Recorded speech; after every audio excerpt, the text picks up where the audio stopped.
and welcome to Polititalk with your hosts Abra Katzman and Connie Douthwaite. Now, this is the coverage from the 2016 Democratic primary election.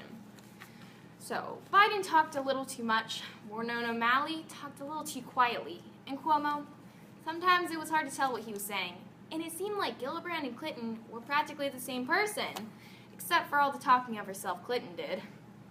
From talking about the countless years of experience she had to saying, quote, "A Clinton has cleaned up after the Bush administration, and a Clinton can finally clean this mess up once again."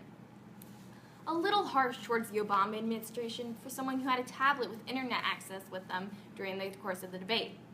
But enough about the superficial aspect of the candidates, because everyone seemed more than well prepared. After all, no one pulled a Rick Perry. The first topic for Friday's debate was foreign policy, and the first question was about the Russian aggression. Russian leader Vladimir Putin violated international norms when the Russian military invaded and annexed the Crimean Peninsula. What role should the U.S. play in determining Russian aggression? And on a broader level, what role does the U.S. need to play in order to mediate conflict with the humanitarian concern throughout the world? Joe Biden thought that Obama is not harsh enough, yet believes military action is not the correct stance towards Russia.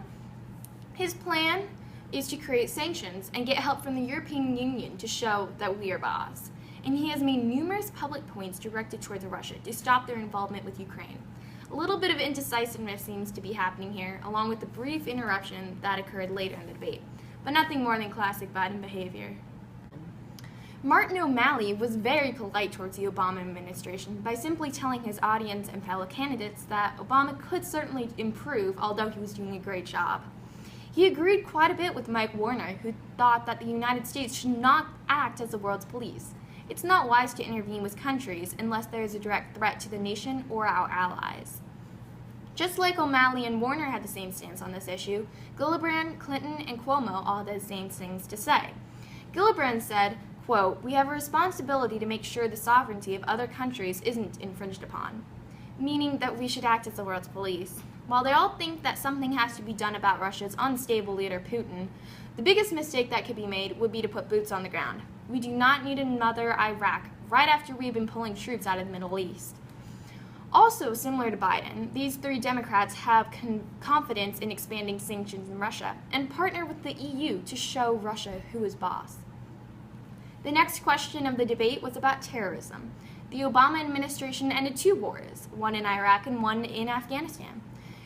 Did the candidates think these wars accomplished their intended goals of eliminating terrorism as a threat to the United States?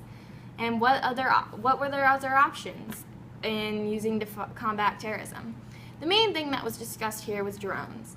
The candidates that believe drones are an effective way to combat terrorism were Biden, Gillibrand, Warner, and Clinton. When Clinton was asked about the threat of civilian casualties, she responded by saying, quote, "There are always going to be civilian casualties, so it doesn't matter if it's a drone or boots on the ground." While she disregarded the statistics about the civilian casualty rate being immensely lower with the use of soldiers than with the use of drones, Warner had the clever argument that drones are not just for shooting missiles, but they can also be used for spying, which is what Gillibrand also agreed with by saying, quote, "We need to completely understand strategies and how terrorists work in order to effectively combat terrorism." O'Malley and Cuomo, who were on the opposing side for this question, were not completely sure of their stances, it seemed at first. At first, O'Malley was saying how he was a little iffy on the stance, but later decided he's against the use of drones. O'Malley did a great job of explaining how terrorism can never be completely destroyed, and that there are terrorists within our own country. Since he was against the drones, his ideas for combating terrorism included the increase of homeland security and to impose more gun laws and background checks. Moving forward, it seemed like at first that Cuomo was advocating for the use of drones by saying how much he liked the technology of them, but he quickly backed off. Cuomo was advocating toward the use of special forces, like SEAL Team 6, yet he thinks that the concept of drones are good, but Obama has been a little too aggressive and there have been way too many civilian casualties. In the end, all of the candidates would agree that the threat of terrorism is never going to go away.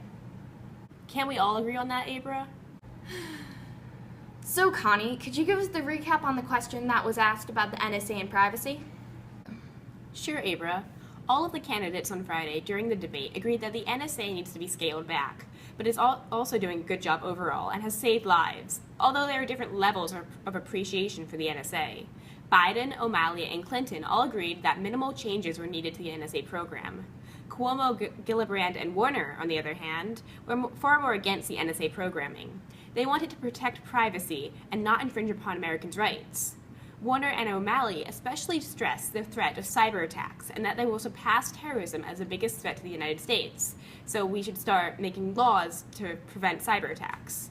Whether that is true or not, they put up a good fight and totally believed every word they were saying. Overall, it seemed like the NSA data collection will be around for a little bit longer if Biden, O'Malley, or Clinton are elected, but they will be scaled back if Cuomo, Gillibrand, or Warner are elected. That's it for privacy. Back to you, Abra. Thanks, Connie.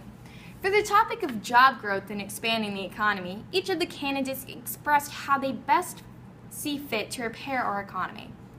To begin, Joe would like to focus on infrastructure. He spent almost a minute discussing how awful the dams are in our country and that they must be fixed using American materials and workers. It seems Biden's plan helps out the environment quite a bit. Way to go, Green. He would also like to raise minimum wage, end the gender pay gap, alongside with reforming parts of the tax code. Old Joe's plan is to tax assets, which maybe upset some of the upper class, which is a big risk to take when running for president while still being the vice president. But if it helps the economy, then those rich guys can just deal with it. Martin O'Malley's plan was to invest in education because it will eventually pay for itself and to raise minimum wage.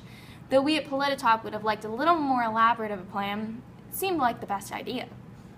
Miss Clinton, yes folks, the one with the iPad, gave a very detailed plan that would also benefit the environment. Her plan is as follows.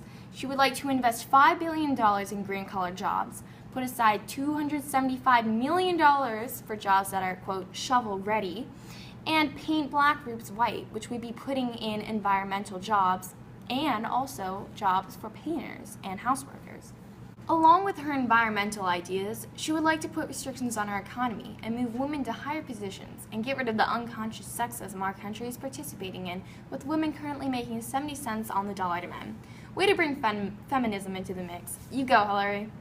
Our last three candidates, Cuomo, Gillibrand, and Warner, all seem to focus on business. Mike Warner has proof that he has already created numerous jobs with his very good Startup Act 2.0.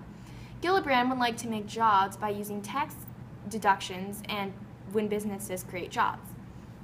And also, along with Biden, she would like to change the Made in China sticker to Made in America. Cuomo's idea is to institute tax-free incubators, which are just zones where small businesses can start a business, and it's an area where sales taxes and other taxes are exempt for a period of time. Well, it's about time to wrap up, but before we go, we must pick a winner, and for this debate, we think it was Kirsten Gillibrand for doing an outstanding job. Close seconds were Biden and Clinton. Well, that's all for this episode of Polititalk. I'm Abra Katzman with my co-host Connie Dathwaite. Keep up the Polititalk, America.